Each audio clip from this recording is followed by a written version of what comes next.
Praise the lord. ప్రభునామమున అందరికీ శుభములు. ఈరోజు మనం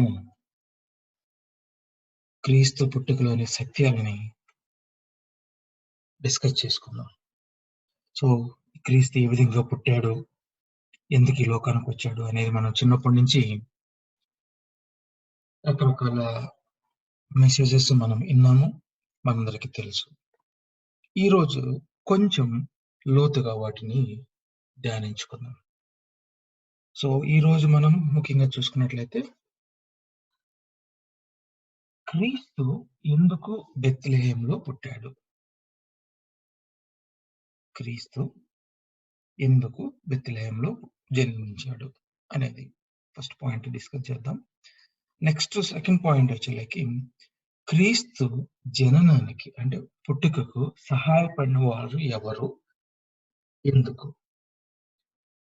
థర్డ్ పాయింట్ వచ్చేసి దేవుడు ఎవరి కోసం ఎందుకు ఈ లోకానికి వచ్చాడు. వీటన్నిటిని మనం కొంచెం డీటెయిల్ గా డిస్కస్ చేసుకుందాం. సో ఫస్ట్ మనం చూసినట్లయితే క్రీస్తు ఎందుకు బెత్లెహేములో జన్మించాడు. మనం బెత్లెహేములో జన్మించడానికి అంటే ఎందుకు ఈ పాయింట్ వచ్చింది అంటే, మనం కనుక చూసినట్లయితే మనం అంటే బైబిల్లో అందరం చదివారు, అందరికీ తెలుసు కాబట్టి నేను వాటి రిఫరెన్స్లు ఏం అవసరం లేదు. ఎక్కువగా మనకి మత్తయి 2వ అధ్యాయం కానీ లూకా మొదటి 2 అధ్యాయాలు కనుక చూసుకున్నట్లయితే యేసు యొక్క పుట్టుక గురించి కొంచెం డీటెయిల్ గా ఉంటది. అక్కడ చూసినట్లయితే ఫస్ట్ నజరేతు నుంచి బెత్లెహేముకి వస్తాడు. ఎందుకంటే జనాభా లెక్కల కోసం, అంటే ఆ పేరు నమోదు చేసుకోవడం కోసం. అలానే ఇక్కడ ఎప్పుడైతే యేసేపు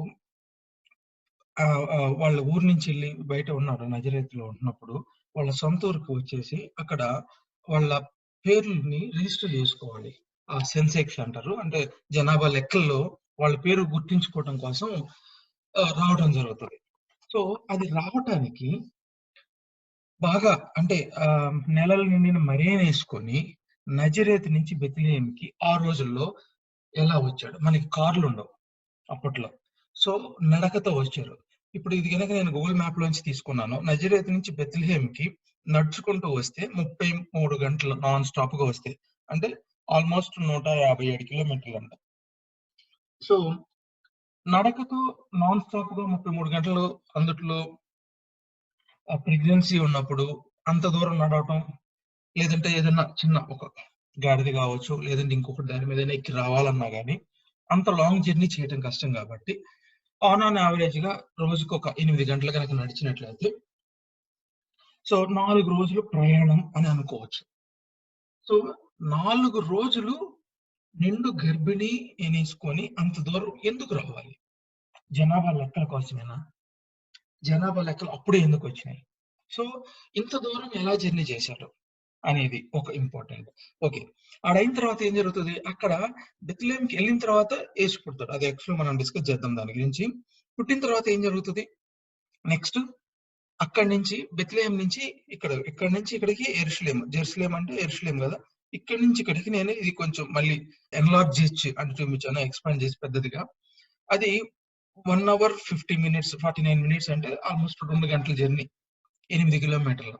సో ఈ 2 గంటల జర్నీని ఎందుకంటే యేసు పుట్టిన తర్వాత సున్నతి చేయటం కోసం యెరూషలేముకి తీసుకెళ్తారు అనమాట. సో అప్పుడు జరిగిన నడక ఇది. తర్వాత మూడవదిగా ఏం జరిగింది, సో యెరూషలేము నుంచి మళ్ళీ నజరేతుకి మళ్ళీ నడుచుకుంటూ వెళ్ళిపోతారు వాళ్ళు. సో అది మళ్ళీ 30 గంటలు, అంటే 150 కిలోమీటర్లు అప్రాక్సిమేట్ గా. సో నజరేతు నుంచి ఇక్కడ స్టార్ట్ అయ్యి ఇక్కడ జనాభా లెక్కల కోసం వచ్చినప్పుడు అక్కడ యేసుక్రీస్తుని జన్మించి తర్వాత ఇక్కడ సున్నతి చేయించి తర్వాత మళ్ళీ నజరేతుకి వెళ్ళారు. సో నజరేతు నుంచి మళ్ళీ నజరేతుకి ఆల్మోస్ట్ లైక్ 150 300 కిలోమీటర్స్ వరకు నడిచారు. ఎందుకు? సో ఇక్కడ పుట్టిన తర్వాత జరగవచ్చు, లేదంటే అంటే ఇంత నిండు గర్భిణిని వేసుకొని ఇంత జర్నీ, తర్వాత బాలుడు పుట్టిన తర్వాత మళ్ళీ అంత జర్నీ చేయటం అవసరమా అంటే, ఎందుకు ఈ విధంగా జరిగింది అంటే, ఇక్కడ కనుక మనం చూసినట్లయితే లేఖనాలను నెరవేర్చడం కోసం. మీకా 5:2లో చూసినట్లయితే బెత్లెహేం గురించి మాట్లాడుతూ, బెత్లెహేము ఎఫ్రాతా యూదా వారి కుటుంబంలో నీవు స్వల్ప గ్రామమైనను నా కొరకు ఇజ్రాయేలీయులను ఏలబోవాడు నీలో నుండి వచ్చును అనేది యేసు పుట్టుకి ఒక 500 సంవత్సరాల ముందే దేవుడు ఏర్పరుచుకున్నాడు ఆ ప్లేస్ ని. సో దాని కొరకు ఎప్పుడైతే ఇంకా తను డెలివరీ అయ్యే టైం వస్తుందో ఆ టైంలో ఆడ సెన్సెక్స్ క్రియేట్ చేసి మరీకి యేసుకి తెలియదు అప్పుడు పుడతారు అక్కడికి వెళ్ళొచ్చి అనేసి. కానీ అది దేవుని యొక్క ప్రణాళిక అయి ఉన్నది. అందుకనే అంత నిండు గర్భిణి వేసుకొని అంత దూరం జర్నీ చేయాల్సి వచ్చింది. అక్కడికి వెళ్ళిన తర్వాత డెలివరీ అయిన తర్వాత మళ్ళీ యెరూషలేంకి వచ్చి అక్కడ సున్నతి పొంది మళ్ళీ తిరిగి నజరేతుకు వచ్చారు. సో ఎందుకు క్రీస్తు బెత్లెహేంలో జన్మించాడు అంటే అది లేఖనాల నెరవేర్పు. ఆల్రెడీ యెహోవా దేవుడు ఎప్పుడో ఆ యొక్క అధికారము, అది యొక్క ఘనత, ఆ యొక్క స్పెషల్ ప్లేస్ ఆ బెత్లెహేంకి ఇచ్చాడు. సో ఇజ్రాయేలీలందరినీ రక్షించేవాడు, ఏలబోయేవాడు బెత్లెహేంలోనే పుట్టాలి. సో దానికోసమనే మనకి బెత్లెహేంలో జీసస్ జన్మిస్తాడు. దానికోసం ఇంత జర్నీ చేయాల్సి వచ్చింది. ఫస్ట్ పాయింట్ అయిపోయింది. సెకండ్ పాయింట్ కనుక మనం చూసినట్లయితే క్రీస్తు జన్మించడానికి సహాయపడిన వాళ్ళు ఎవరు? సో మనందరికీ తెలుసు యేసుక్రీస్తు ఈ లోకానికి రావడానికి ప్రధానమైన కారణము మరియ. సో గాబ్రియల్ దూత మరియని వచ్చి మీ పరిశుద్ధాత్మ వల్ల నువ్వు గర్భం ధరిస్తావు అని ఆ స్టోరీ ఎంత చెప్పు. నేను రిపీట్ చేయాలనుకోవట్లేదు. ఎందుకంటే అది అందరం మనం చిన్నప్పటి నుంచి వింటున్నాము, తెలిసిన స్టోరీ కాబట్టి. సో మరియమ్మని ఎందుకు ఎంచుకున్నాడు దేవుడు? మనందరం ఏంది, ఓకే మరియ కన్యక కాబట్టి, పవిత్రమైంది కాబట్టి ఏర్పరచుకున్నారు అంటారు. అంటే మరియ తప్ప ఆ టైంలో ఎవరు పవిత్రులాలు కదా, ఎవరు కన్యకలు లేరా? ఈ రోజుల్లో అలా కాదు కాబట్టి ఆ రోజుల్లో ఎక్కువ మంది 90% ఆఫ్ ద పీపుల్ కన్యగానే ఉంటారు పెళ్ళయ్యే వరకు. ఎందుకంటే అప్పుడున్న ఆ యొక్క రూల్స్ గాని, కట్టుబాట్లు గాని అలా ఉండేవి. కానీ ఇక్కడ మరియమ్మ కన్యత్వం అనేదే కాకుండా అంతకు మించి దేవుడు ఏదో చూశాడు. ఏంది అంటే కావాల్సిన ధైర్యం, ఏ సిచ్యువేషన్ అయినా ఫేస్ చేసే కెపాసిటీ ఉన్న పర్సన్ కావాలి. ఇప్పుడు పెళ్లి కాకుండానే గర్భం ధరించినప్పుడు లోకానికి ఎదురుపడి నిలబడాలి స్వభావం కలిగి ఉండాలి. అలానే దేవుని యొక్క ప్రణాళికకి లోబడి ఏ విధమైన కట్టుబాట్లు, ఏ విధమైన అయితే చేయాలో వాటన్నిటిని ఆచరించే మనస్తత్వం కలిగి ఉండాలి. సో ఇక్కడ ఓన్లీ మరియమ్మ కన్య కాబట్టి పరిశుద్ధాత్ముడు గర్భం ధరించాడు అంటే అది కాదు. సో దాన్ని క్యారీ చేయడానికి, ఫేస్ చేయడానికి కావాల్సిన శక్తి కావాలి. దాంతో పాటు ఇంకా ఇంపార్టెంట్ థింగ్ ఏంటంటే ఎవరైతే ఎంగేజ్మెంట్ చేసుకున్నారో అంటే ప్రదానం చేయబడినారో వాళ్ళు కూడా యాక్సెప్ట్ చేసేటట్టు ఉండాలి. ఎంతో మంది కన్యకలకు పెళ్లి చేసుకునే వాళ్ళు ఉంటారు. మిగతా వాళ్ళు ఇంకొక పేరు ఎవరైనా తీసుకుని ఉంటే దేవుడు వాళ్ళని ఎవరైతే ప్రదానం చేసుకున్నారో వాళ్ళు యాక్సెప్ట్ చేసి ఉండకపోవచ్చు. ఆ మంచితనము, ఆ మంచి మనసు కలిగిన ఆ భర్త దొరకాలి. అందుకనే సెకండ్ యేసేపు. సో యేసేపుకి అట్లా పరిశుద్ధాత్మ వల్ల గర్భం ధరించినప్పుడు యాక్సెప్ట్ చేసే మనస్తత్వము, ధైర్యం కలిగి ఉన్నాడు. అలానే మరియ కూడా వాటిని ఫేస్ చేసే ధైర్యం కలిగి ఉంది కాబట్టి వీరి ఇద్దరిని దేవుడు ఈ లోకంలో రక్షకుణ్ణి పంపించడం కోసం ఒక వారి అంటే సాధనముగా వాడుకున్నారు. సో ఈ లోకాన్ని వాళ్ళందరూ ఎదిరించి ఎవరు ఏమనుకున్నప్పటికీ కూడా ఇది దేవుని కార్యం అని చెప్పి నిలబడి వాళ్ళకి దేవుని యేసుక్రీస్తు ఈ లోకంలో వచ్చే వరకు ఏమేమైతే నియమాలు పాటించాలో వాటన్నిటిని పాటించి ఈ లోకానికి యేసు ప్రభువుని తీసుకొచ్చారు. సో వీళ్ళిద్దరు అనేవాళ్ళు మరియా అండ్ యేసేపు మేజర్ రోల్ ప్లే చేశారు ఈ లోకానికి యేసు ప్రభువుని తీసుకురావడం కోసం. సో వీళ్ళిద్దరూ మేజర్ గా సహాయపడ్డారు. దాని తర్వాత ఇంకొక మూడో వ్యక్తి ఎవరంటే ఎలిజబెత్. ఎలిజబెత్ ఏం చేసింది అంటే ఇప్పుడు ప్రదానం చేయబడింది, తను ప్రెగ్నెన్సీ వచ్చింది. ఇప్పుడు ఎవరైతే ఒక ఫస్ట్ టైం ప్రెగ్నెన్సీ వస్తుందో వాళ్ళకి కావాల్సిన అవసరాలు ఏం చేయాలి, ఏం చేయకూడదు, జాగ్రత్తలు చెప్పేవాళ్ళు ఎవరు? తల్లిదండ్రులు ఉంటారు. తల్లి ఉంటది మెయిన్‌గా. తల్లి దగ్గరికెళ్ళి ఇన్‌పుట్స్ తీసుకుంటారు. అంటే ఏం చేయాలి? ఏం చేయకూడదు? ఎలా ఉండాలి? ఎలా చేయకూడదు? ఇలా అయితే ఏం చేయాలి? ఇలా అయితే ఏం చేయాలి? అని చెప్పేసి వాళ్ళ దగ్గర ఉండి వాళ్ళ సలహాలు తీసుకుంటారు. ఇప్పుడు ఈ సిట్యుయేషన్‌లో మరియ వాళ్ళ తల్లి దగ్గరికెళ్ళి ఉండలేదు. ఉంటే ఆడ వీలేస్తారు. లేదంటే ఇంకొకలాగా చూస్తారు. ఆహ్, అక్కడ యేసుప్రభు పుట్టకుండా గూడా ఏదన్నా సిట్యుయేషన్ క్రియేట్ చేసే సిట్యుయేషన్ రావచ్చు. సో, ఈటన్నిటిని అధిగమించడం కోసం ఎలిజబెత్ దగ్గరికి ఎళ్తారు వీళ్ళు. ఆ టైంకి ఎలిజబెత్ ఆల్రెడీ ప్రెగ్నెన్సీలో ఉంటది. తను కడుపులో యోహాన్ ఉంటాడు.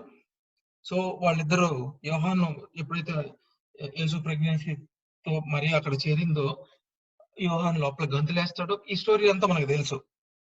కాకపోతే మొదటి 6 నెలల, ఎన్ని నెలలో కరెక్ట్‌గా అయితే తెలీదు గానీ, ఇనిషియల్‌గా తనకి కావాల్సిన హెల్ప్ ఏదైతే ఆ ప్రెగ్నెన్సీ టైమ్‌లో కావాల్సిన హెల్ప్ ఏదైతే ఉందో, అది అంతా గూడా ఎలిజబెత్ తన ఎక్స్‌పీరియన్స్‌తో ఆల్రెడీ ప్రెగ్నెన్సీలో ఉంది గాబట్టి, ఆల్ తన ఎక్స్‌పీరియన్స్‌తో అది తనకి షేర్ చేసింది. తను సపోర్ట్ ఇచ్చింది. సో, ఈ దేవుడు ఎలిజబెత్‌ని మరీకి కావాల్సిన ఇన్‌పుట్స్ ఇస్తూ, కావాల్సిన సహాయం చేస్తూ ఎలిజబెత్‌ని దేవుడు వాడుకున్నాడు. సో, ఆ విధంగా ఆ యొక్క పరిశుద్ధాత్ముడు గర్భం ధరించినప్పుడు ఆ పిండం నుంచి బాలుడిగా లోపల ఎదగడానికి కావాల్సిన సహాయము ఎలిజబెత్ చేసింది. ఆ టైమ్ పీరియడ్‌లో ఏమేమైతే చేయాలో, ఏమేమి జాగ్రత్తలు తీసుకోవాలో అవన్నీ కూడా తనే ఇచ్చిందనమాట. సో, ఆ తర్వాత ఏం జరిగింది? ఫోర్త్ వన్ పశువుల తొట్టి సహాయపడింది. ఎందుకు ఇక్కడ పశువుల తొట్టి? ఇంత లోకాన్నే రక్షించడానికి వచ్చిన వాడికి ఎందుకు పశువుల తొట్టి? అందరూ ఏమంటారు? జనరల్‌గా చూసుకున్నట్లయితే ఇప్పుడు ఇందాక మీకు చెప్పినట్లు జనాభా లెక్కల కోసం వాళ్ళు నజరేతు నుంచి బెత్లెహేముకొచ్చారు. వీళ్ళు ఒక్క ఫ్యామిలీయే కాదు కదా! ఇలా ఎవరైతే వేరే ఇతర ప్రాంతాలకు వెళ్లి వాళ్ళు బతుకు తెరువు కోసం ఆడ జీవిస్తున్నారో వాళ్ళందరూ కూడా ఆ లెక్కల టయానికి ఇక్కడికొస్తారు. వచ్చినప్పుడు కొంతమందికి సొంత ఇల్లులు ఉండొచ్చు. కొంతమంది ఉండకపోవచ్చు. సొంత ఇల్లు లేని వాళ్ళు ఏం చేస్తారు? సత్రం. సత్రం అంటే ఈ రోజుల్లో మన హోటల్‌లో లాడ్జి అంటారు కదా! అలా. ఆ సత్రాల్లో ఉండేవాళ్ళు. ఇప్పుడు ఆ సత్రాలన్నీ నిండిపోయినాయి అంటారు. బైబిల్ వాక్యం మనం గనక చదువుకుంటే. నేను రిపీట్ చేయాలనుకోవట్లేదు. ఎందుకంటే మనం చిన్నప్పటి నుంచి వింటానే ఉన్నాం ఆ వాక్యాలు. సో, అవన్నీ నిండిపోతున్నాయి. నిండిపోయినప్పుడు వీళ్ళకి ప్లేస్ లేదు. అలానే ఇంకా చాలా ఇళ్ళ గురించి అడిగి ఉండొచ్చు కూడా. అక్కడెక్కడ ప్లేస్ లేదు. ఎవరో ఒకళ్ళు ఒక ఒక పశువుల పాక ఖాళీగా ఉంది. ఈడుండండి అని జెప్పేస్తే అప్పుడు ఆడకొచ్చుంటారు. ఆ రోజే అక్కడే డెలివరీ అవుతారు. ఎందుకు? అంత దేవుడు గాబ్రియెల్ దూత అంత మ్యాజికల్‌గా పరిశుద్ధాత్మ ద్వారా గర్భం ధరించినప్పుడు, ఒక మ్యాజిక్ చేసి ఒక పెద్ద బంగ్లా క్రియేట్ చేయొచ్చు గదా! లేదంటే అంత బంగ్లా చేయకపోయినా ఓకే. ఆ సత్రాలన్నీ ఒక రూమ్ ఖాళీ చేపిచ్చొచ్చు గదా! ఒక రూమ్ తన కోసం ఒకటి వేకెన్సీ ఉంచొచ్చు కదా! లేదంటే ఒక ఇల్లైనా ఒకటి దొరికేటట్టు చేయొచ్చు కదా! ఎందుకు చేయలేదంటే, దేవుడు గర్భము పరిశుద్ధాత్మ ద్వారా కలిగాడు. అంటే పాపం లేకుండా. తన పుట్టుకలో కూడా పాపం ఉండకూడదు. అంటే పుట్టుకలో అంటే పుట్టే ప్లేస్ కూడా. ఇప్పుడు అదే నువ్వు ఒక సత్రం దొరికిందనుకో. ఆ సత్రంలో యేసుప్రభు పుట్టాడనుకో. ఆ సత్రంలో ఎలాంటి నీచమైన కార్యాలు జరిగినాయో ఎవరికీ తెలీదు. వాళ్ళ తీసుకున్న రూమ్‌లో. వాళ్ళు అక్కడ ఆడున్న పరిసరాలు మంచిగా ఉండకపోవచ్చు. సాతానుకు సంబంధించిన క్రియలు, తలంపులతో అయన్నీ నిండి ఉండుండొచ్చు. అదే విధంగా ఇప్పుడు నీకు మన మన మన పరిశుద్ధాత్ముడు ఈ లోకానికి రాటానికి పరిశుద్ధాత్మ ద్వారా ఏ విధంగా అయితే గర్భం ధరించాడో, వచ్చి ఫస్ట్ అంటే పుట్టే ప్లేస్ కూడా పరిశుద్ధాత్మతో నిండి ఉండిందుండాలి. ఏ విధమైన పాపము, కపటము, నిష్కలంకంగా ఉండేదుండాలి. అది ఏంది అంటే పశువుల పాక. అయి నిష్కలంకంగా దే మనుషుల కోసం అవి దాన్ అంటే జెన్యూన్‌గా అవి వాళ్ళకి సహాయం చేస్తూ, ప్రేమ కలిగి నమ్మకంగా ఉంటాయి గాబట్టే, దాన్ని దేవుడు ఎంచుకున్నాడని నేననుకుంటున్నాను.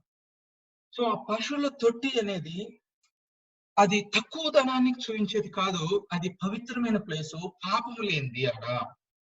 మనం చూస్తే కళ్ళకి కనిపించేది చుట్టూ మురికి, వాసన, క్లీన్ గా లేకపోవటం అనేది తెలుస్తుంది. కానీ ఆడ ఉన్న సిచ్యువేషన్ చూస్తే ఆత్మీయంగా అది పాపం లేని ప్రదేశము. మనం గనక ఆ సత్రంలో ప్లేస్ దొరుకుంటే చాలా నీట్ గా ఉండొచ్చు. మంచి స్ప్రేలు, మంచి తైలాలతో, మంచి అంటే పర్ఫ్యూమ్స్ తో మంచి స్మెల్ కలిగించేటట్టు ఉండొచ్చు. చూడటానికి ఇంపుగా అనిపించింది కానీ ఆ ప్లేస్ లో ఎన్నో పాపపు కార్యాలు జరిగి ఉండొచ్చు. సో దేవుని పుట్టుకలో అలాంటి పాపంతో సంబంధించింది ఏది జరగకూడదని పశువుల పాక, పశువుల తొట్టి దేవుడు ఏర్పరచుకున్నాడని నేను అనుకుంటాను. తనకి స్థలము లేక, క్రియేట్ చేసుకోలేక కాదు. దేవుడికి అసాధ్యమైనదంటూ ఏమీ లేదు. ఒక్క నోటి మాటతోనే ప్రపంచాన్ని సృష్టించిన దేవుడు ఒక్క నోటి మాటతో మంచి ప్రదేశాన్ని సృష్టించుకోవచ్చు. కానీ నార్మల్ గా అందరి మనుషులు ఏ విధంగా అయితే ఈ లోకానికి రావాలో న్యాచురల్ గా, ఆ విధంగానే ఈ లోకానికి తన పుట్టుకని పరిచయం చేయాలనుకుంటున్నాడు. సో అందుకనే అందరికీ ఏ విధంగా అయితే అవుతుందో అదే విధంగా ఒక నార్మల్ డెలివరీ అయిపోయి యేసుక్రీస్తు జన్మిస్తాడు పశువుల పాకలో. సో పశువుల పాకలో ఎవరుంటాయి? దూడలు, గేదెలు, ఇలాంటివి మంచి మంచి, అంటే అవన్నీ కూడా పాపం రహితమైన జీవుల చుట్టూ, నిస్వార్థంగా జీవించే జీవుల చుట్టూ దేవుడు పుట్టుక జరిగిందనమాట. సో దేవుడు పిండముగా ఏర్పడక ముందే పరిశుద్ధాత్మ ద్వారా ఎట్లయితే జరిగించాడో, ఆ పిండం నుంచి ఈ లోకంలోకి భూమి మీద పడేటప్పుడు కూడా ఆ పరిశుద్ధమైన ప్లేస్ లో రావటం కోసమే పశువుల పాకని దేవుడు ఎంచుకున్నాడు. అంతేగాని అతనికి ప్లేస్ లేక, స్థలం లేక, లేకుంటే ఎవరు లేచారనో అని అని అని అని కాదని నేను అనుకుంటాను. ఎందుకంటే దేవుడికి అసాధ్యమైనదంటే ఏమి లేదు. దేవుడు ఉద్దేశం అది కాదు. ఒక పెద్ద బంగ్లాలో పుట్టాలనో, లేకుంటే ఒక పెద్ద మంచి కాస్ట్లీ బిల్డింగ్ లో పుట్టాలనో కాదు. ఏ ప్లేస్ అయినా మనం చూసేదాన్ని బట్టి కాదు, ఆడ ఉండే జరిగే కార్యాలను బట్టి, తలంపులను బట్టి ఆ పరిశుద్ధత అనేది వస్తుంది అనుకుంటున్నాను. సో మనకి ఈ లోకంలో అంతకంటే పరిశుద్ధమైన ప్లేసు ఇంకేది ఉండకపోవచ్చు. చూడటానికి శుద్ధంగా ఉండకపోవచ్చు, కానీ ఆత్మీయంగా అవన్నీ చాలా పరిశుద్ధంగా ఉంటాయి, నిష్కలంకంగా. అందుకనే దేవుడు పశువుల పాకని ఎంచుకొని ఉంటాడని నేను అనుకుంటున్నాను. యెహోవా దేవుడు యేసుప్రభు అక్కడ పుట్టాలని.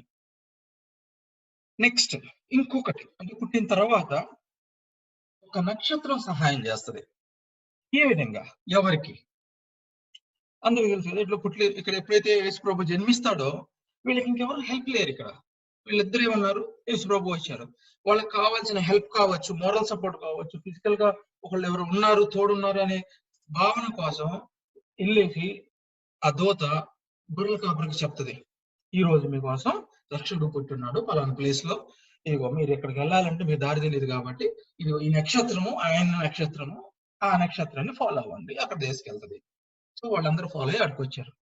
ఇక్కడ మనం అర్థం చేసుకోవాల్సిన విషయం ఏంటంటే, మనం దేవుని దగ్గరికి చేరాలి అంటే ఒక దారి కావాలి, ఒక వెలుగు. అది నక్షత్రం గొర్రెల కాపరికి యేసు ప్రభువుకి దారి చూపించింది. ఓకే, ఆ దారిలోనే వాళ్ళు ప్రయాణించారు, గమ్యస్థానాన్ని చేర్చుకున్నారు. ఒక్క గొర్రెల కాపరి కాదు, ఆడ గొర్రెల కాపరులు అంటే ఆడ సింగులర్ కాదు, ప్లూరల్, అంటే మోర్ దాన్ 1 పర్సన్ ఉన్నారు ఆడ. వాళ్ళందరూ కలిసి ఒక్క నక్షత్రాన్ని ఫాలో అయ్యారు, దేవుని దగ్గరికి వచ్చారు. ఇప్పుడు ఇదే క్వశ్చన్ మనం మన జీవితాల్లో అన్వయించుకున్నాం. దేవుడు ఎందుకు వచ్చాడు? వెలుగై ఉన్నాడు, మనందరినీ దేవుని సన్నిధిలోకి చేర్చడానికి మార్గం అయి ఉన్నాడు. ఆయన వెలుగుగా, మార్గంగా ఉన్నాడు. ఓకే, ఇప్పుడు మనందరం కూడా దేవుని దగ్గరికి వెళ్ళాలి అంటే యేసు ప్రభు మార్గంలోనే వెళ్ళాలి. సో ఆయన వెలుగై ఉన్నప్పుడు, అందరికీ ఒకటే నక్షత్రం ఉన్నప్పుడు, మనందరము ఆయన్ని, ఆ నక్షత్రాన్ని ఫాలో అవుతున్నప్పుడు ఒకటే గమ్యస్థానానికి వెళ్తాం. ఓకే, కానీ ఇప్పుడు మనం కరెక్ట్ గా ఫాలో అవుతున్నామా లేదా? ఎందుకంటే ఎవరి ఆలోచనలో వాళ్ళ తప్పున, ఇప్పుడు సపోజ్ గొర్రెల కాపర్లు అందరూ కూడా ఈ నక్షత్రం ఇటు వెళ్తుంటే ఒకళ్ళు ఇటు, ఒకళ్ళు అటు, ఒకళ్ళు ఇటు వెళ్ళిపోయారు అనుకో, అందరూ అక్కడికి చేరకపోవచ్చు. ఎటోళ్ళు అటు పోయేవాళ్ళు. ఈ రోజుల్లో మనం కూడా దేవుడు చూపించిన మార్గం ఒకటి, మనం ఏర్పరచుకున్న మార్గం ఒకటి.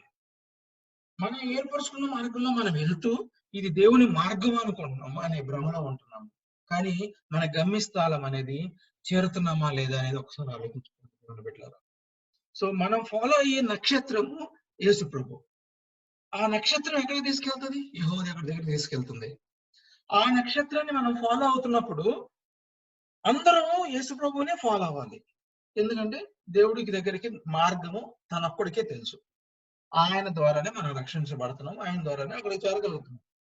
సో అలాంటప్పుడు మనము ప్రాపర్ గా ఆయన్ని ఫాలో అవుతున్నామా? ఒక్కసారి మనల్ని మనం పరీక్షించుకుందాం.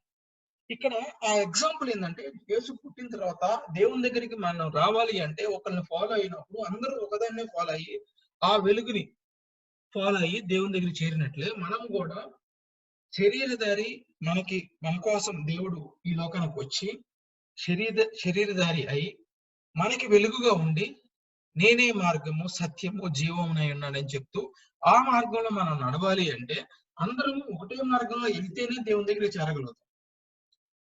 సో అది ఇక్కడ ఈ నక్షత్రం మనకు తెలియపరుస్తుంది. సో వెలుగుగా ఉన్న దేవుడు మనకి దారి చూపిస్తున్నప్పుడు ఆ దారిలో మనం వెళ్తున్నామా లేదా మన సొంత దారిలో వెళ్తున్నామా మనం పరీక్షించుకోవాలి దేవుని బిడ్డలారా.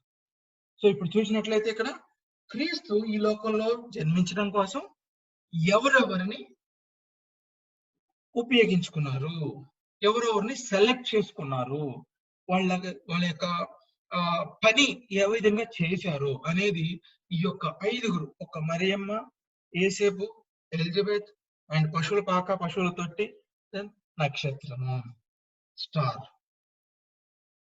మనందరికి ఇప్పుడు ప్రతి ఒక్కళ్ళు క్రిస్మస్ కి వాళ్ళ ఇళ్లలో లైట్స్ పెట్టుకుంటారు, స్టార్ ని ఇంటి ముందు పెడతారు, చర్చి ముందు పెడతారు, కాలనీ ముందు పెద్ద స్టార్ పెడతారు. కానీ ఆ స్టార్ మన జీవితాల్లో ఉందా? ఓన్లీ క్రిస్మస్ రోజు ఉండే రోడ్డు మీద కనిపించే జనాలకు కనపడే స్టార్ కాదది. అది నిన్ను నడిపించే స్టార్ గా ఉంటుందా? నీ జనాలకి బయలుపరిచే స్టార్ గా ఉంటుందా? ఈ నక్షత్రం మిగతా వాళ్ళు ఎవరికి కనపడలేదా? మిగతా వాళ్ళు ఎవరు ఫాలో కాలేదా? వీళ్ళు గొర్రెల కాపురికి ఎందుకు వచ్చింది? ఎందుకంటే దూత వాళ్ళకి చెప్పింది, ఇది దారి, ఇది తీసుకెళ్తుంది మిమ్మల్ని ఇక్కడికి, ఈ స్టార్ తీసుకెళ్తుంది అని. అందుకు వాళ్ళు ఫాలో అయ్యారు. సో మనము స్టార్ ని పెట్టుకుంటున్నాం కానీ దాన్ని ఫాలో కావట్లేదు. మన జీవితాల్లో ఆ వెలుగు ఉండాలి, మన హృదయంలో ఆ స్టార్ ఉండాలి. ఆ వెలుగు ఉన్నప్పుడే మనం దేవుని దగ్గరికి చేరగలుగుతాం. ప్రియమైన దేవుని బిడ్డలారా, మన హృదయాల్లో మనకు ఆ స్టార్ ఉందో లేదో ఒకసారి మనం పరీక్షించుకుందాం. ఇంకపోతే నెక్స్ట్ థర్డ్ పాయింట్, దేవుడు ఎవరి కోసం లేక ఎందుకు ఈ లోకానికి వచ్చాడు?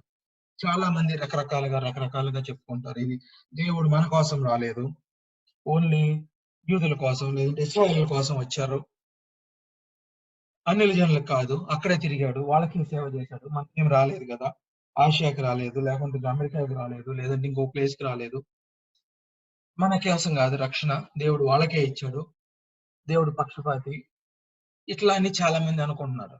అందరికి తెలుసు రక్షించడానికి వచ్చాడు. కానీ అది ఎవరు చెప్పారు, ఎందుకు అనేది మనం ఈ రోజు వాక్యాన్ని కొంచెం డిస్కస్ చేద్దాం. వాక్యంలో కనుక మనం చూసినట్లయితే లూకా సువార్త 2వ అధ్యాయం 25 నుంచి 32 దాకా చదివినట్లయితే ఒక కొత్త క్యారెక్టర్, అంటే నాకు ఇతని గురించి ఎవరు ఎక్కువ మెసేజెస్ ఇవ్వలేదు. ఎందుకో నాకైతే తెలియదు, నేను వినలేదేమో, ఒకవేళ చెప్పుండొచ్చు. కానీ తన గురించి నేను ఇవాళ పరిచయం చేయాలనుకుంటున్నాను. నాకు చాలా లేట్ గా నేను పరిచయం చేసుకున్నాను బైబిల్ చదివేటప్పుడు కూడా. సో దాన్ని మీకు షేర్ చేసుకోవాలనుకుంటున్నాను.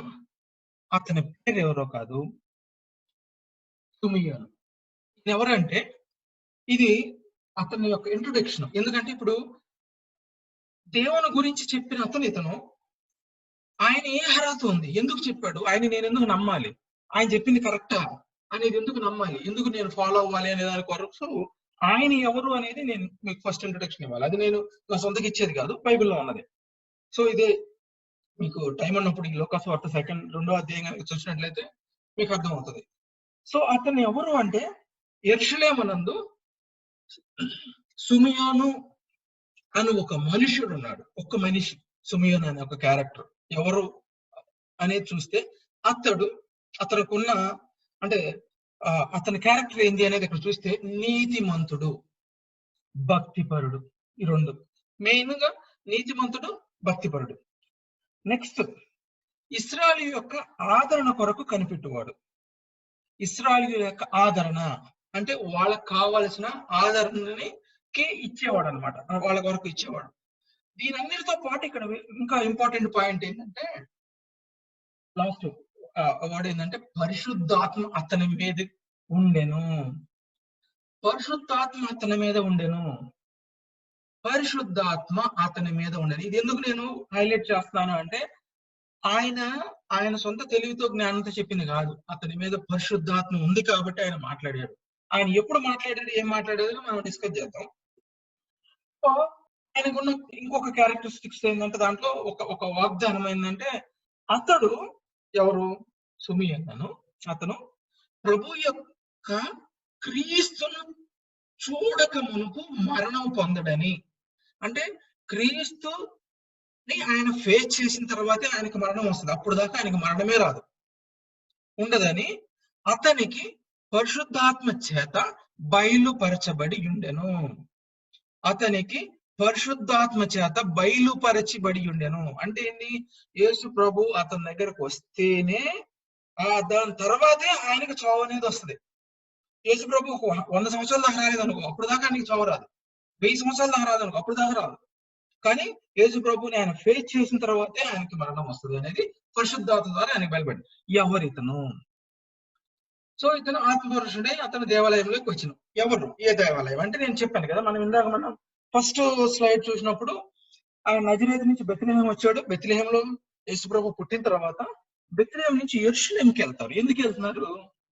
ఎందుకంటే వాళ్ళ ఆచారం చొప్పున సున్నతి చేయించాలి. సున్నతి చేయించడం కోసం యెరూషలేం దేవాలయంకి వెళ్తారు. ఆ దేవాలయంలో ఉండే అతనే సున్నను. ఈ సున్నతి చేసే పని ఎవరైతే చేస్తున్నారో, సున్నతి చేసే వాని పేరే సుమియోను. ఆయనకున్న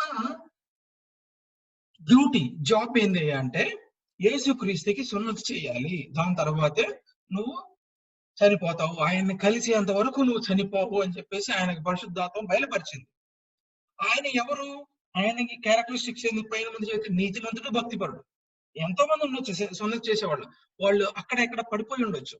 తను నీతిమంతుడు, భక్తిపరుడు, దాంతో పాటు పరిశుద్ధాత్మ అతని మీద ఉంది.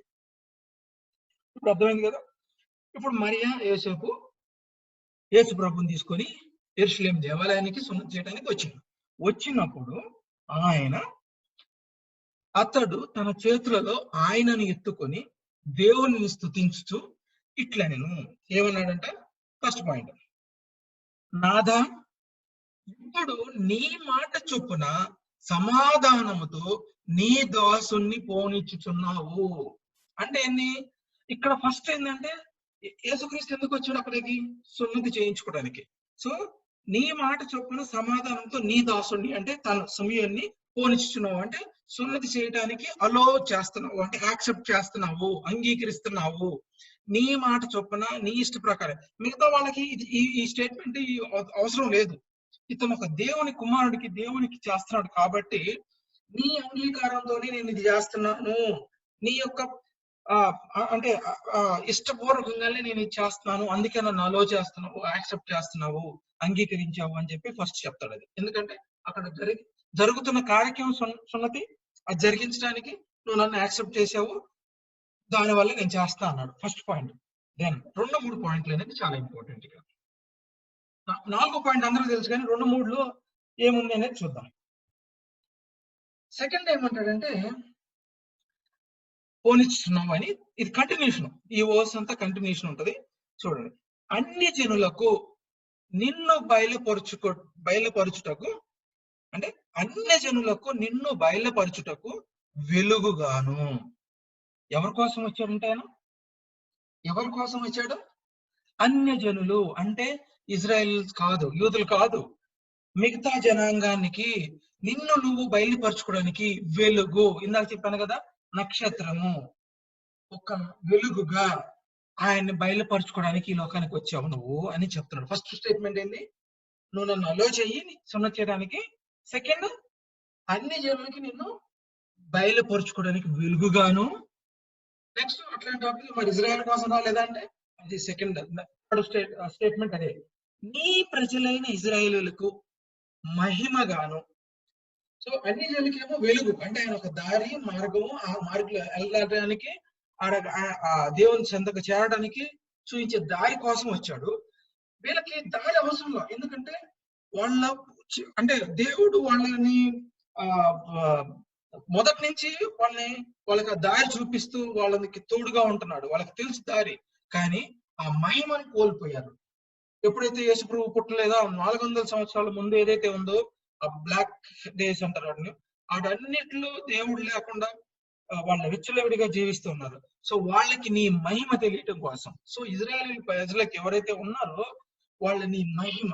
అందుకే మనం అర్థం చేసినట్లయితే యేసు ప్రభు పరిచర్య అంతా కూడా ఆ యొక్క ఇజ్రాయేల్ దేశాల మధ్య జరిగింది. ఎందుకంటే ఆయన మహిమను వాళ్ళు చూడగలిగారు డైరెక్ట్ గా. అన్ని జనులు చూడకపోవచ్చు, ఎందుకంటే వాళ్ళకు జస్ట్ వెలుగు. దేవుడు చనిపోయిన తర్వాత చాలా యేసు ప్రభు యొక్క సువార్త బాగా ప్రపంచం అంతా విస్తరించబడింది. ఫస్ట్ అన్ని జనులకి చెప్పాడు, తర్వాత ఇజ్రాయెల్కి చెప్పాడు. ఇక్కడ 4వ స్టెప్ లో అందరికి కలిపి చెప్తున్నాడు, నీవు సకల ప్రజల ఎదుట సిద్ధపరిచిన నీ రక్షణ నేను కన్నులారా చూచితిని. ఇది ఎప్పుడు చెబుతున్నాడు? యేసు ప్రభు చనిపోయిన తర్వాత, తిరిగి లేచిన తర్వాత మాట్లాడే విషయాలు కాదు ఇవి. పుట్టిన తర్వాత కొన్ని డేస్ లోనే సున్నతి చేయడానికి వచ్చినప్పుడు చిన్న బాలుని చూసి చెప్తున్న మాటలు ఇవి. సో నీ సకల ప్రజల ఎదుట సిద్ధపరిచిన నీ రక్షణ నేను కన్నులారా చూచితిని. అంటే తను చనిపోయి ఆ పాపం నుంచి విముక్తుని చేశారు జనాంగాన్ని అందరి నుంచి. అంటే జనాలు చేసిన తప్పులు పొరపాట్లు అన్నిటి నుంచి రక్షణ కలిగించాడు అనేది ఈయన ఆల్రెడీ చూసేశాడు. ఎందుకు? ఎందుకంటే పరిశుద్ధాత్మ అతని మీద ఉంది కాబట్టి. ఇదంతా పరిశుద్ధాత్మ చేత బయలుపరుస్తుంది కాబట్టి. ఆయన సొంతగా చేసేది కాదు. ఆయన సొంత జ్ఞానంతో అయితే ఇది తెలిసేది కాదు, ఇది కూడా తెలిసేది కాదు, ఇది కూడా తెలిసేది కాదు. ఓకే, అందరిలాగే ఫస్ట్ పాయింట్ తోనే ఓకే, నువ్వు సున్నతి చేయించుకొచ్చావా, సో చేయించుకోవడం వచ్చావా, ఓకే సున్నతి చేసి పంపించాల్సింది. ఇది ఎందుకు చెప్పాడు? అన్ని జనులకి కూడా ఆయన దారి చూపించడానికే ఈ లోకానికి వచ్చాడు. యేసు ప్రభు వచ్చింది ఓన్లీ ఇజ్రాయేలీల కోసం కాదు, అన్ని జనులకి దారి చూపించడానికి వచ్చాడు, ఇజ్రాయేల్కి మహిమ చూపించడానికి వచ్చాడు, అన్ని జనులకి ఇజ్రాయేల్కి అందరికి కలిపి రక్షణ ఇచ్చడానికి వచ్చాడు.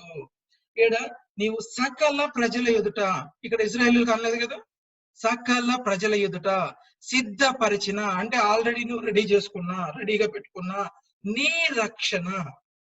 అంటే నువ్వు ఇచ్చే ఒక రక్షణ అంటే పాపం నుంచి విడుదల కలిగజేసే ఆ రక్షణ నేను కన్నులారా చూచితిని అన్నాడు. ఎంత గొప్ప వాక్యం ఇక్కడ. యేసు ప్రభు ఇంకా బాలుడుగానే ఉన్నప్పుడే సుమయానికి ఈ యొక్క పరిశుద్ధాత్మ ద్వారా ప్రేరేపింపబడి పలుకుతున్న మాటలు ఇవి. సో ప్రియమైన దేవుని పెట్టినారా, ఇక్కడ ఆలోచించాల్సిన విషయం ఏంటంటే దేవుడు అందరి కోసం వచ్చాడు, నో డౌట్. దాంట్లో అందరికీ రక్షణ కలిగజేశాడు, దాంట్లో కూడా నో డౌట్. సో మనం దాన్ని గ్రహించాలి. ఇంకా కనుక మీరు కనుక చదివితే ఆ లూకా సువార్త 2వ అధ్యాయం మొత్తం చదవండి. మరియమ్మకి చెప్తాడు, నీ హృదయం నీ కడుపులో ఒక కత్తి గుచ్చుకుంటది అని. అంటే నీ కడుపు కోత అని ఇండైరెక్ట్ గా ఏంటంటే ఓకే నీ కొడుకు చనిపోతాడమ్మా అనేది కూడా ఉంటది అనమాట. సో ఇవన్నీ వాడు ఎప్పుడు ఎట్లా చెప్తున్నాడు, తనకి ఎలా తెలిసింది? ఎందుకంటే అతని మీద పరిశుద్ధాత్మ ఉంది కాబట్టి. అప్పుడు వాళ్ళిద్దరూ చాలా ఆశ్చర్యపోతారు, మరియమ్మను యేసేపు ఇవన్నీ చెప్పినప్పుడు. సో ఆ విధంగా దేవుడు ఎవరి కోసం వచ్చాడంటే అది ఓన్లీ అన్ని జనుల కోసం కాదు, ఓన్లీ ఇజ్రాయేల్ కోసం కాదు, సకల ప్రజల కోసం వచ్చాడు. ఎందుకు వచ్చాడు? ఆల్రెడీ సిద్ధపరిచిన అంటే రెడీగా పెట్టుకున్న ఆయన యొక్క రక్షణను మన మీద ఇవ్వటానికి, మనకి ఇవ్వటానికి ఆల్రెడీ సిద్ధపాటైన రక్షణని. అంటే ఆయన ఈ లోకంలోకి వచ్చినప్పుడే ఆయన దగ్గర ఏముంది? రక్షణ ఉంది. ఆ యొక్క రక్షణని మనకి ఎప్పుడు ఇచ్చాడు? తన శిలువ మీద మరణించినప్పుడు ఆ రక్షణ మనకు వచ్చింది. పాపాన్ని జయించాడు, సాతాన్ని జయించాడు, తిరిగి లేచాడు కాబట్టి. సో ఇవన్నీ కూడా సమయానికి బాలుడుగా ఉన్నప్పుడే పరిశుద్ధాత్మ ద్వారా యెహోవా దేవుడు తెలియపరిచాడు.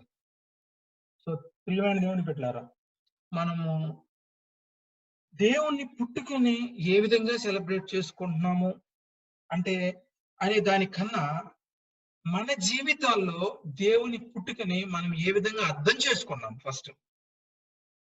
ఏ విధంగా మనం ఆయన పుట్టిన రోజుని ఏ విధంగా జరిపించాలి, నలుగురికి కనపడే విధంగా బాహిరంగంగా డెకరేషన్స్ తో, బట్టలతో, లేదంటే ఆటలతో పాటలతో చేసే దానికన్నా కానీ అంతరంగా నీ హృదయాల్లో ఆ వెలుగు అనేది ఉందా? మనం అన్ని జనులుగా ఉన్నప్పుడు ఆ అన్యజనులుగా ఉన్నప్పుడు దేవుని యొక్క వెలుగు నీకు నాకు కలిగి ఉన్నామా లేదా అనేది తెలుసుకోవాలి. ఆ వెలుగుని మనం ఎప్పుడైతే కలిగి ఉంటామో అప్పుడే ఆయన సిద్ధపరిచిన రక్షణని మనం పొందుకుంటాము. లేకపోతే ఆ రక్షణకి మనం దూరం అయ్యే అవకాశం ఉంది. ప్రియమైన దేవుని బిడ్డలారా, ఒక్కసారి ఆలోచించండి. ఏ విధంగా ఉన్నాం మనం?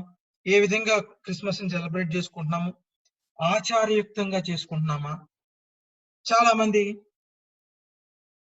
25న క్రిస్మస్ ఏనా? డిసెంబర్ 25న అది కాదు కదా! అది చేసుకోవచ్చా? లేదా? అని అడుగుతున్నారు. అది లాస్ట్ ఇయర్ నేను ఆల్రెడీ మెసేజ్ పెట్టాను.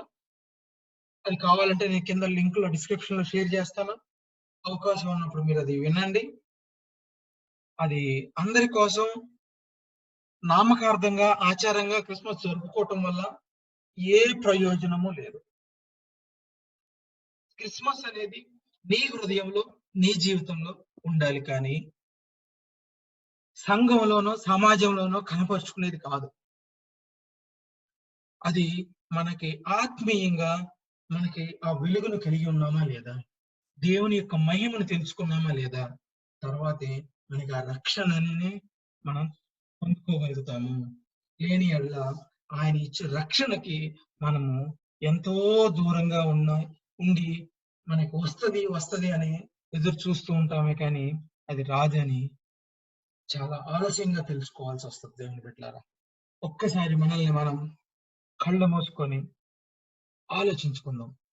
ఏ విధంగా మనం రక్షణ కలిగి ఉన్నాము? ఏ విధంగా మనము దేవుణ్ణి తెలుసుకొని ఉన్నాము? ఏ విధంగా మనము క్రిస్మస్‌ని సెలబ్రేట్ చేసుకుంటున్నాము? అది నామకార్థంగా, ఆచారయుక్తంగా చేస్తున్నామా? లేక పూర్ణ హృదయంతో, పూర్ణ ఆత్మతో నిజంగా నాకు వెలుగివ్వటానికి, నాకు తన సిద్ధపరిచిన రక్షణ ఇవ్వటానికి, ఈ లోకానికి మానవ రూపముగా అతను తన కుడి పార్శ్వమున ఉండటము ఎంత గొప్పగా, ఘనతగా ఉన్నప్పటికీ దాన్ని వదిలివేసుకొని నీ వలె, నా వలె శరీరధారి అయి తనను తాను రిక్తునిగా తగ్గించుకొని తనను తాను బయలుపరుచుకోవటం కోసం తనను తాను ఆయన అర్పించి, ప్రాణాన్ని సైతం అర్పించి మనల్ని రక్షించడానికి ఈ లోకానికి నువ్వు పుట్టావా? ఈ లోకంలో నువ్వు పుట్టావా? ఈ లోకానికి నువ్వు వచ్చావా? అని గనక మనకు తెలిస్తే నిజమైన క్రిస్మస్ ఎలా చేసుకోవాలని అర్థమవుతది. క్రిస్మస్ అంటే బట్టల్లో లేదు. క్రిస్మస్ అంటే చర్చ్‌లో లేదు. క్రిస్మస్ అంటే తినే ఆ రోజు వండుకునే పిండి వంటలు కావచ్చు, స్పెషల్ ఐటెమ్స్ కావచ్చు వాటిల్లో ఉండదండి. క్రిస్మస్ అనేది మన హృదయాల్లో వెలుగు, మన జీవితాల్లో మహిమ అండ్ రక్షణ. మన గమ్యస్థానానికి చేరటానికి కావాల్సిన రక్షణ కలిగి ఉంటాం. ఆ రక్షణని మనం కలిగి ఉన్నామా లేదా? ఒక్కసారి మనల్ని మనం పరీక్షించుకుందాం దేవుని బిడ్డలారా. ప్రార్థన చేసుకుందాం. పరిశుద్ధమైన దేవా, వందనాలు నాయన, స్తుతులు స్తోత్రాలయ్యా. ఈ సమయం ఇచ్చినందుకు దేవా వేలాది వందనాలు నాయన, స్తుతులు స్తోత్రాలు. ప్రపంచం అంతానైనా మీ పుట్టినరోజు వేడుకల కోసం ఎంతో సంబరంగా, సంతోషంగా, ఆనందంగా జరుపుకొనుచుండగా దేవా, మేము నాయన ఈ లోకానికి కనపడే క్రిస్మస్ ని జరుపుకోకుండా మా జీవితాల్లో మీరిచ్చిన వెలుగుకి, మహిమకు, మా జీవితానికి మీరిచ్చిన రక్షణకు, నిజమైన క్రిస్మస్‌ని, నిజమైన మీ యొక్క పుట్టుక వేడుకలను మా హృదయాల్లో మేము జరిగించుకొని, మీ వెలుగుని మేము ఆధారం చేసుకొని, మీ మార్గంలో నడిచి దేవా, మీ రాజ్యంలోకి మేము పాలివారమై, మీతో పాటు మేము ఉండే విధంగా నాయన మా హృదయాన్ని, మా మనసుని మీ ఆధీనంలో ఉంచుకోమని అడుగుతున్నాం దేవా. ఇంతవరకు తెలుసో తెలియకో ఈ లోకానుసారంగా, ఈ లోక ఆచారాలనుసారంగా అందరి వలె మేము క్రిస్మస్ సెలబ్రేట్ చేసుకుంటుంటే మమ్మల్ని క్షమించమని అడుగుతున్నాం. ఆ విధంగా కాకుండా మా జీవితాల్లో మీరు నింపిన వెలుగుకు గుర్తుగా మిమ్మల్ని మేము నాయన ఆరాధిస్తూ, స్తుతిస్తూ ఎప్పటికప్పుడు నాయన మమ్మల్ని నాయన మేము నాయన మలుచుకుంటూ మీ యొక్క సన్నిధికి చేరువగా జీవించడానికి మాకు కావలసిన జ్ఞానాన్ని దయచేస్తారని మేము నమ్ముచు, ఈ యొక్క కొద్ది వాక్యాన్ని నాయన మా హృదయంలో నాయన ఫలింపచేసి దినదినము నాయన మీలో అభివృద్ధి చెందుతూ మీ యొక్క ఆత్మీయ ఆహారాన్ని భుజించి ఆత్మీయంగా బలపడి మీ యొక్క వాక్యాన్ని, వాక్యంలో ఉన్న మర్మాల్ని మేము తెలుసుకుంటూ జీవించే భాగ్యాన్ని దయచేయమని అడుగుతున్నాము. సో విన్న ప్రతి ఒక్క బిడ్డని మీరు జ్ఞాపకం చేసుకోండి. వారి కుటుంబాల్లో మీరుండండి. వారి మనోనేత్రాలు తెలియపరిచి వారి హృదయం అనే పలక మీద మీ యొక్క వాక్యాన్ని ముద్రించమని అడుగుతున్నాము. వారి జీవితాల్లో మీ వెలుగుని కృమ్మరించమని అడుగుతున్నాం దేవా. ప్రతి ఒక్కళ్ళు మీ తట్టు తిరిగి మీ కొరకునైనా ప్రయాసపడి జీవించే జీవితాన్ని దయచేయమని అడుగుతున్నాం. ఇంతవరకు నా నోటి ద్వారా మీరుండి మాట్లాడినందుకు వేలాది వందనాలు, స్తోత్రాలు. మీకే ఘనత, మహిమ, ప్రభావాలు కలిగించాలని ఈ కొద్ది ప్రార్థన మీ సన్నిధిలో చేర్చుకోమని మా ప్రభువును మా రక్షకుడైన యేసు నామమున అడుగుచున్నాం తండ్రి. ఆమేన్. Praise the lord.